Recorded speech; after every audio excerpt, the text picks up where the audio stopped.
High বন্ধুরা, তোমরা সবাই ভালো আছো? আমার চ্যানেল থেকে তোমাদেরকে জানাচ্ছি স্বাগত। আমি আজকে একটা রেসিপি তোমাদের সঙ্গে শেয়ার করব, ডাঁটা আর শস্য দিয়ে চচ্চড়ি।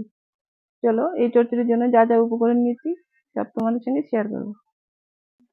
ডাঁটা চচ্চড়ির জন্য কেটে, এই যে ডাঁটা এইভাবে লম্বা লম্বা করে ডুমো ডুমো করে নিয়েছি। এই যে দেখো ডাঁটা, পটল, আলু, মিষ্টি আলু, বেগুন, কুমড়ো, পেঁয়াজ কুচি, রসুন কুচি, কাঁচা লঙ্কা, তেজপাতা, নুন, হলুদ, তেল, সরষে বাটা, লঙ্কার গুঁড়ো, সরষে বাটা, তেল।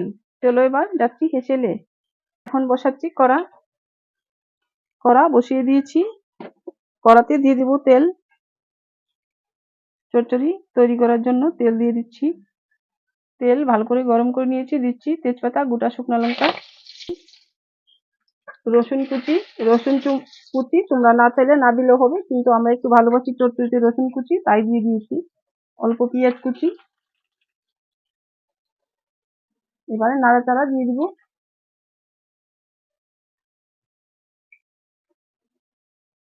দিচ্ছি হলুদ, লঙ্কার গুঁড়ো অল্প পরিমাণ, ঝাল কম খাই আমরা ওই জন্য অল্প দিয়েছি। এবার সব সবজি ঢেলে দিচ্ছি। সবজি নাড়াচাড়া দিয়ে দিব। ডাঁটা আর সরষের এই চচ্চড়িটা এইভাবে রান্না করলে খেতে খুব অসাধারণ হয়। আর তোমরা যদি চাও পেঁয়াজ রসুন দেবে তবে দিতে পারো, না দিলেও এটা নিরামিষ তৈরি হয়ে যায়, খেতে অসাধারণ হয়। এবার দিয়ে দিচ্ছি পরিমাণ মতো নুন, দিয়ে দিচ্ছি কাঁচা লঙ্কা, সবকিছু মিশিয়ে নিব। খুব সহজে এই রেসিপিটা তৈরি হয়ে যায়। এবার অল্প পরিমাণ জল দিয়ে দিচ্ছি যেন সবজিটি ভালো করে সেদ্ধ হয়ে যায়। দিচ্ছি 3-4 মিনিটের জন্য ঢাকা। গ্যাসটা মিডিয়াম করে দিচ্ছি। ঢাকা উঠিয়ে নিয়েছি, দেখবো কতটুকু হয়েছে। দেখো, আমি গ্যাস মিডিয়াম করে দিয়েছিলাম, একদম সবকিছু ভালোভাবে সেদ্ধ হয়ে গিয়েছে। এখন নাড়াচাড়া দিয়ে দিচ্ছি।